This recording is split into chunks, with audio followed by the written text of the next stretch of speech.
अस्सलाम वालेकुम, नमस्ते, जय भीम। मैं Farooq Shabdi, all India Majlis Ittehadul Muslimeen Mumbai city president.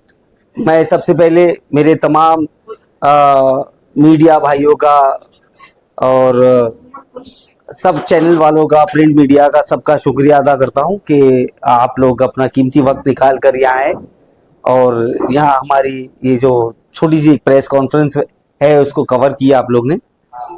But बदकिस्मती से मैं बहुत माफ़ी चाहता हूँ जो आपको इनकन्वीनियंस हुआ।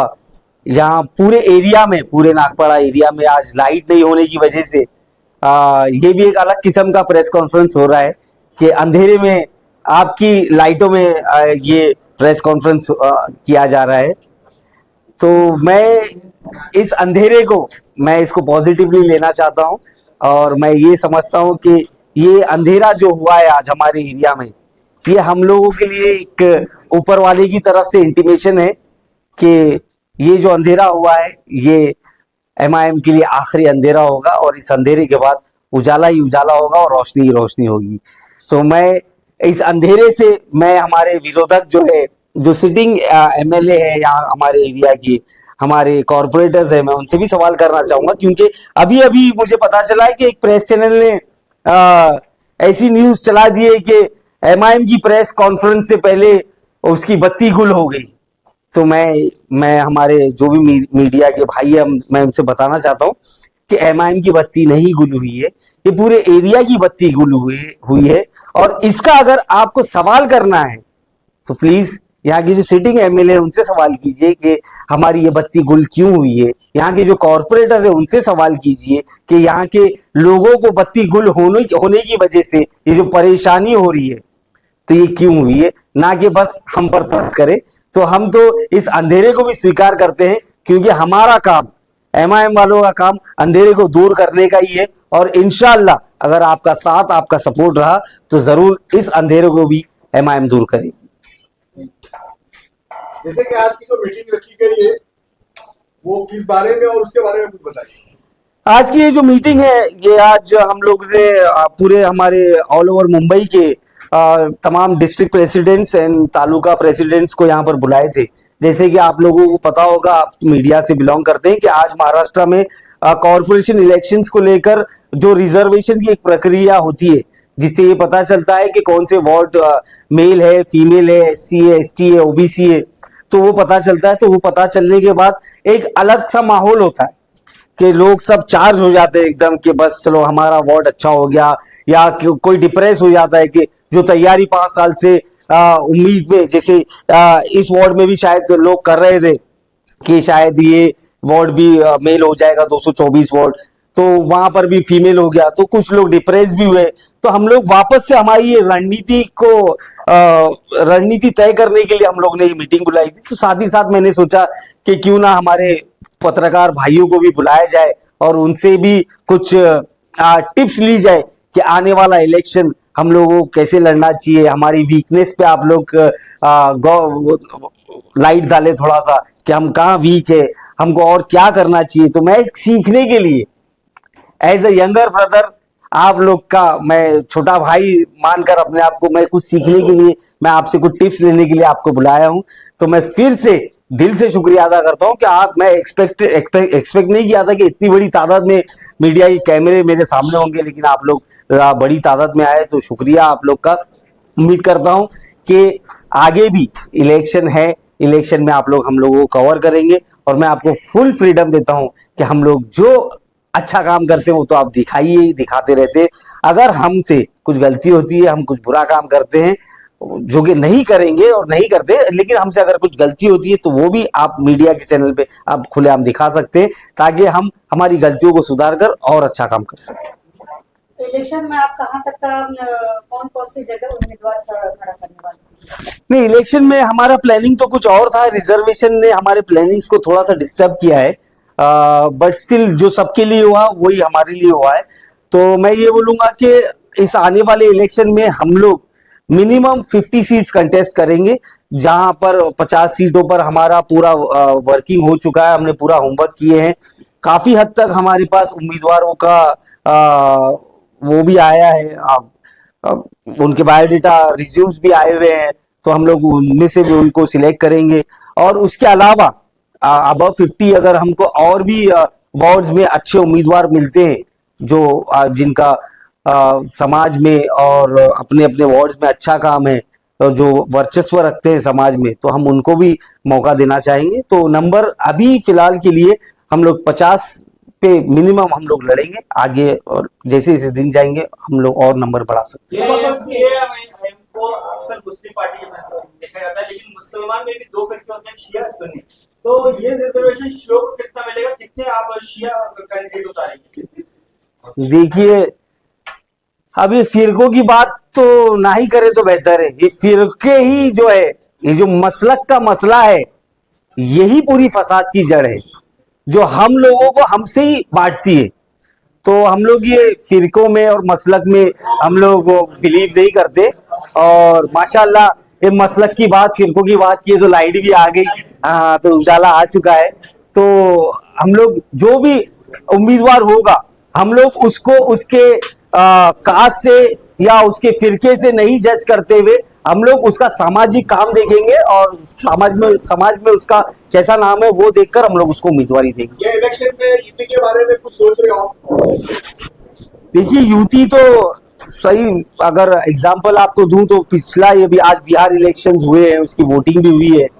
तो बिहार इलेक्शंस में हमने सिर्फ 6 सीटें मांगी थी ये आरजेडी एंड कांग्रेस वालों से, लेकिन 6 सीटें भी नहीं दिए। तो मुझे नहीं लगता है कि ये लोग हमसे युति करने में खुश है, लेकिन हम लोग बीजेपी को हराने के लिए, भाजपा को सत्ता से दूर रखने के लिए अगर हमको एक नहीं 10 कदम पीछे हटना पड़ेगा, और ये जो महाविकास आघाड़ी है इनके पास युति करने के लिए जाना पड़ेगा, तो हम हमारा प्रस्ताव हमारे आला कमान, हमारे महाराष्ट्र के अध्यक्ष इम्तियाज जलील साहब से पूछकर, हमारे national president barrister Asaduddin Owaisi साहब से पूछकर हम वो प्रस्ताव रखेंगे। और उसके बाद महाविकास आघाड़ी के ऊपर है कि वो लोग हमारे प्रस्ताव कैसे। पे हमेशा आरोप लगा है कि ये बीजेपी की बी टीम है, उस बारे में आपका क्या बोलना? नहीं, कुछ नई बात करे तो बेहतर होगा। भी यही मसला चल रहा था। कुछ नई बात करे तो बेहतर है, ये बहुत पुरानी बात हो गई है। यही बी टीम का तबका, वहां पर जो प्रशांत किशोर लड़ रहे हैं, वो उनके समाज के लोग क्यों नहीं लगाते? वहां तेजस्वी यादव का सगा भाई आज अपनी पार्टी बनाकर इलेक्शन लड़ रहा है। आज यही कांग्रेस की वजह से यूपी में जो पूरे 400 सीट लड़कर 1 सीट जीतती है, जिसकी वजह से समाजवादी को नुकसान होता है, और बीजेपी जीत जाती है, ये तबका उनके ऊपर क्यों नहीं लगता है? तो ये सोची समझी साजिश है, और इस साजिश को अभी पब्लिक ने एक्सेप्ट कर ली है कि ये बकवास बात है और इसको कबूल नहीं कर रहे। जी जी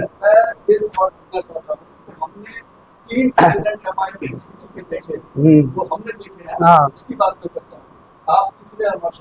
तो ये बताइए कि आप जो है वो क्या करने वाले हैं जो और लोगों ने नहीं किया? आप कौन सी तब्दीली लाने वाले हैं जिससे आपकी पार्टी कर सकती? पिछले इलेक्शन में देखा गया है कि आपके एक बार 2 बार आदमी फिर सफाया हो गया, फिर आपका कॉर्पोरेशन में आए कुछ नहीं हुआ। कौन सा काम करने वाले हैं, किन मुद्दों पे आप आए? पहले तो मैं आपके सवाल को करेक्ट करना चाहूंगा, मैं तीसरा नहीं हूँ, मैं चौथा हूँ। हाँ, मैं चौथा हूँ। और मैं पुराने हमारे 3 जो सदर थे, मैं किसी के ऊपर ब्लेम नहीं देना चाहता कि उनका काम अलग है या कम है या ज्यादा है। मैं ये समझता हूँ कि हर किसी का काम करने का तरीका अलग अलग होता है। अब मेरा, जब आप पूछ रहे हो कि मैं क्या करूंगा, तो मैं आपको बता दूं कि मेरा नाम फारूक शाब्दी है, और जो मुझे जानते हैं वो मुझे जानते हैं। इंशाअल्लाह आने वाले महानगर पालिका इलेक्शंस के रिजल्ट ही आपको बताएंगे कि फारूक शाब्दी ने क्या किया। प्रिसाइजली अगर आप पूछोगे तो मैं संगठन के ऊपर ज्यादा काम करता हूं, मैं लोगों को जोड़ने में ज्यादा बिलीव करता हूं, ना कि मैं इलेक्शन के करीब कोई अगर आ जाए हमारी पार्टी में, मैं उन लोगों को स्वीकार नहीं करता।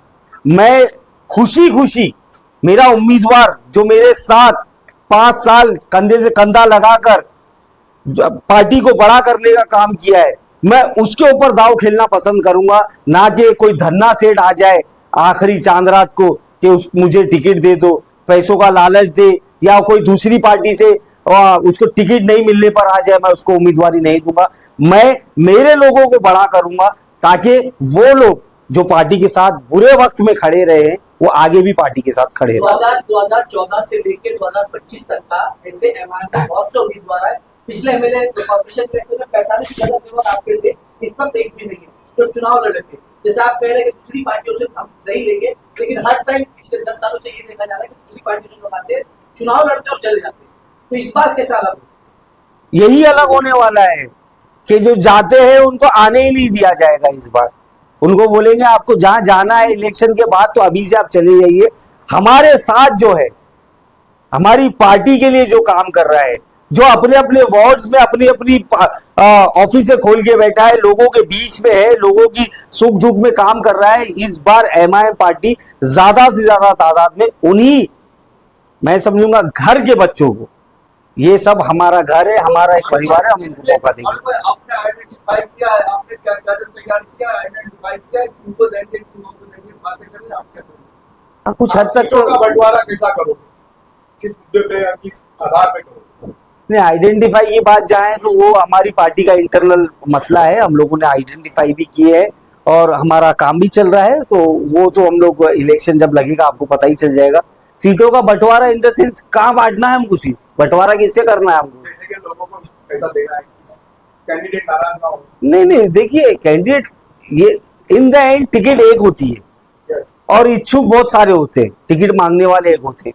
तो ये एमआईएम ही नहीं, हर पार्टी में ऐसा होता है कि टिकट मिलने के बाद नाराजगी होती है, बगावतें होती है, तो उसको डैमेज कंट्रोल करने के लिए जो कम से कम जो डैमेज हो वो कंट्रोल करने के लिए एज अ पार्टी हम लोग ने भी काम किया है और हम लोगों को बैरिस्टर असदुद्दीन ओवैसी साहब की डायरेक्शंस है, हम उनकी डायरेक्शंस पे चलकर हम लोग सबको खुश रखकर और कम से कम डैमेज होकर पार्टी के साथ इंसाफ जैसे आपने करेंगे। कहा कि आप चौथे सदन हैं, इसके पहले 3 सदन थे। हाँ। आपने कहा कि तीनों सदन ने ये गलती करी है कि भाई एमआईएम से बाहर से लोग आते थे, उनको टिकट दे दी जाती थी, और हैदराबाद से लोग आते थे वो सिलेक्शन होता था, क्योंकि हैदराबाद की कमेटी आती है और सिलेक्शन होता है, मतलब ग्राउंड रिपोर्ट होती है, उसके बाद ही चुनाव का डिक्लेयर किया जाता है कि किसको टिकट देना है। इस बार क्या अलग होगा? नहीं, मैंने ये नहीं बोला कि पिछले 3 सदन में ये गलती की है, गलतियां हुई है, मैं उसको एक्सेप्ट करता हूं। गलतियां मैं समझता हूं कि सदर की तरफ से नहीं, ये ओवरऑल गलती हो सकती है, पार्टी के फैसले गलत हुए होंगे, तो वो सारी चीजों से हम लोग सीख लेकर आगे बढ़ेंगे।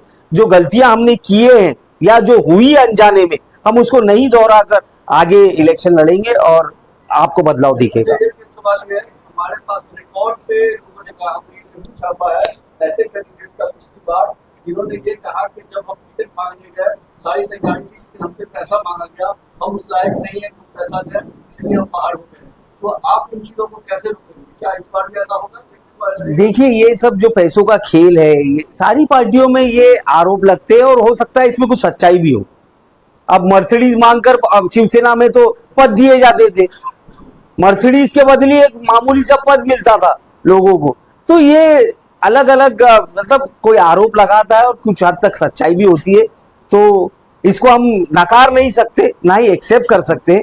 हम लोग कोशिश यही करेंगे कि जो मोस्ट डिजर्विंग कैंडिडेट हो उसको टिकट मिले, ताकि वो हमारे फैसले रिजल्ट्स में तब्दील हो और हमारे ज्यादा से ज्यादा उम्मीदवार जीतकर मुंबई कॉर्पोरेशन में जाए। लास्ट इलेक्शन पे शहर महानगर पालिका में आपकी बॉडी नहीं है फिलहाल, जी, आने वाले इलेक्शन में उसको किस तरह से देखेंगे और बॉडी कब तैयार होगी?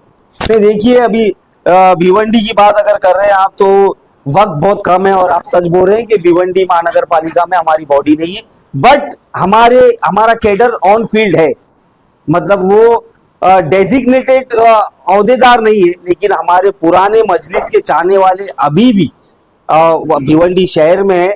जो मैं ये समझता हूँ, एक हमारा जो कार्यकर्ता है वो 100 या 1000 के बराबर है, तो हम उनको जल्द से जल्द इंशाल्लाह टीम में लेंगे और उनको बड़ी जिम्मेदारी देंगे।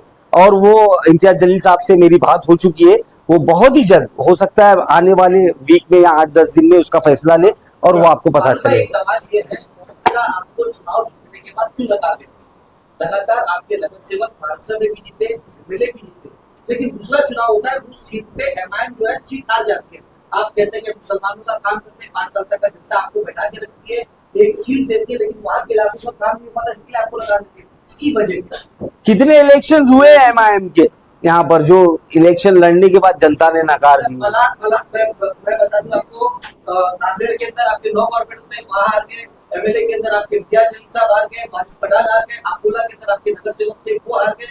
मतलब आपके 150 से 250 नगर सेवक थे। हाँ। उसके अंदर दूसरा चुनाव हुआ तो उस सीट पे रिपीट थे, ऐसा क्यों?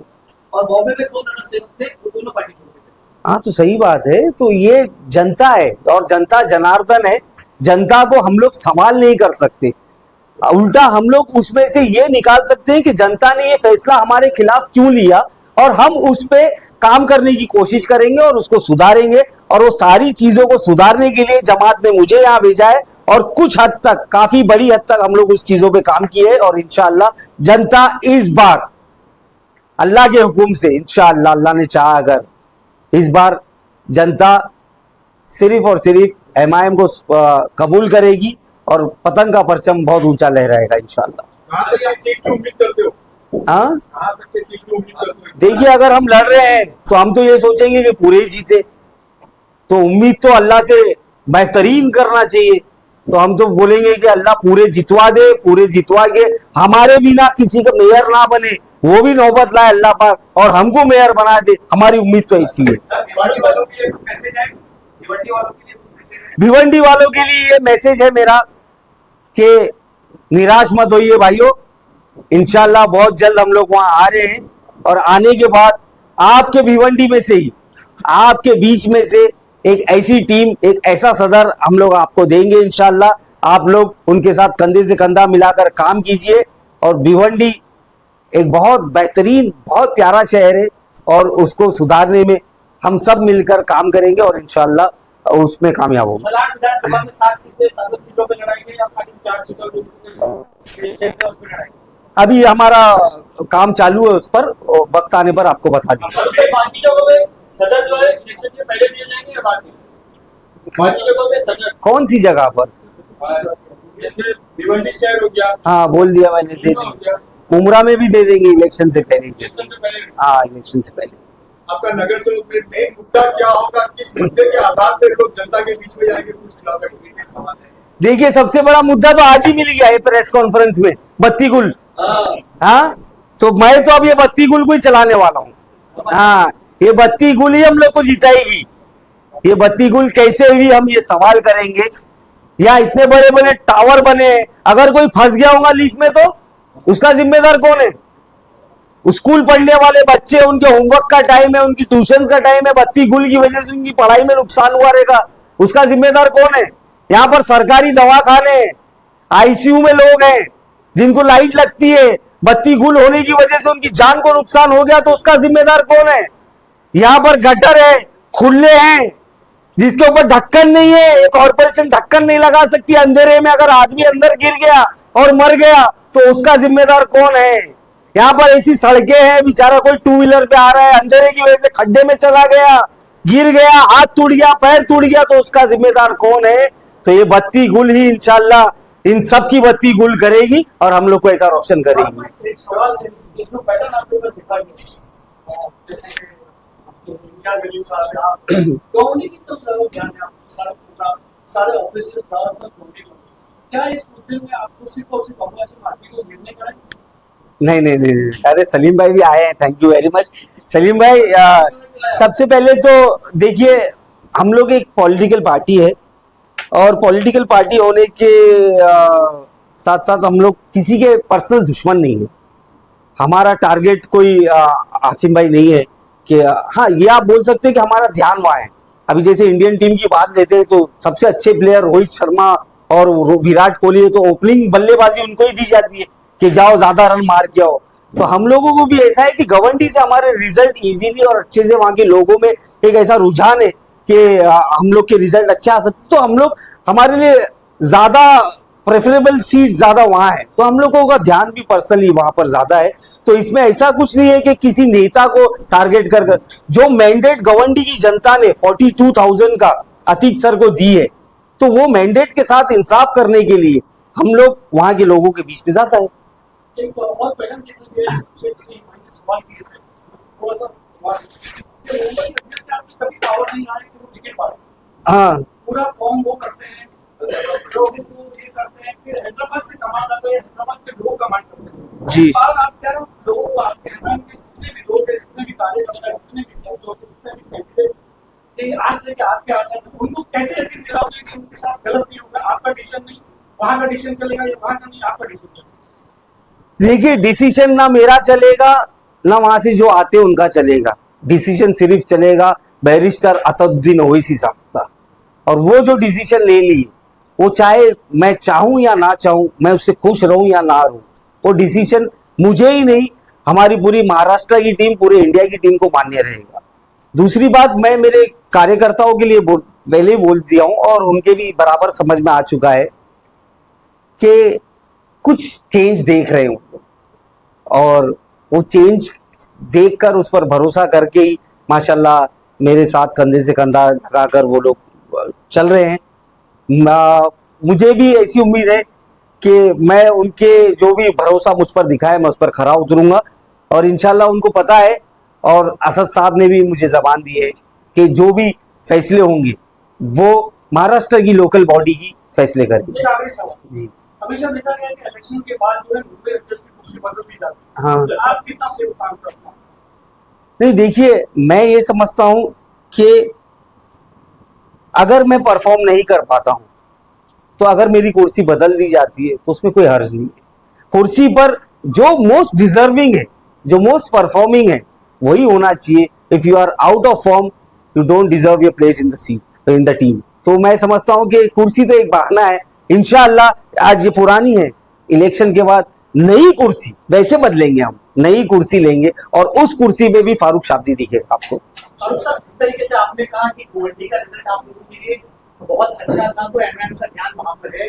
मैं आपको बता दूं, अणुशक्ति नगर विधानसभा के अंदर वार्ड नंबर 145 है, जहां पर एमआईएम के दो जो मुंबई में कॉर्पोरेटर जीते थे उसमें से एक शामिल था शाहनवाज शेख, जो 500 वोट से जीता था। और उसी के बाजू एक वार्ड था, वार्ड नंबर 143 महाराष्ट्र नगर, जहां 150 वोट से एमआईएम हार गई।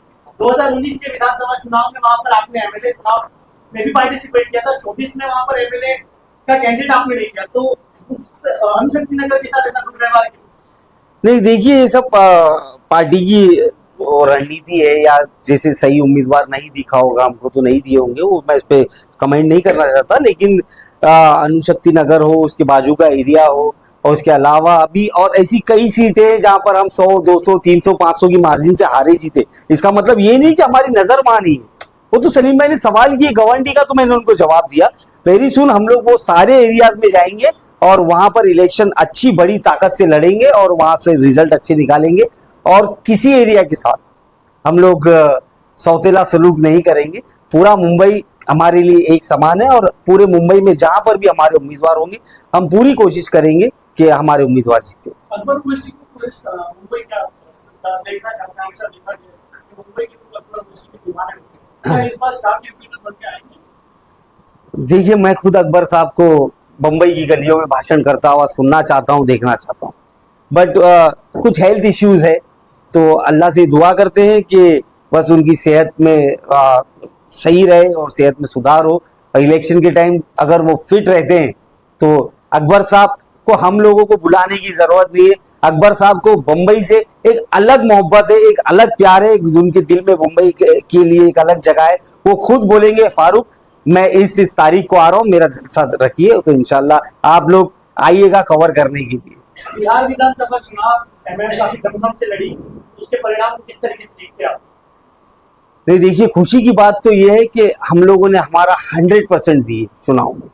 एमआईएम ने, खासकर बैरिस्टर असदुद्दीन ओवैसी साहब ने ना दिन देखे ना रात देखे, ना वहाँ की सड़कें देखे ना आसमान देखे, बेचारे इतनी मेहनत की, और पूरी टीम, पूरी इंडिया की टीम ने बहुत ताकत से वहाँ पर इलेक्शन लड़ी है।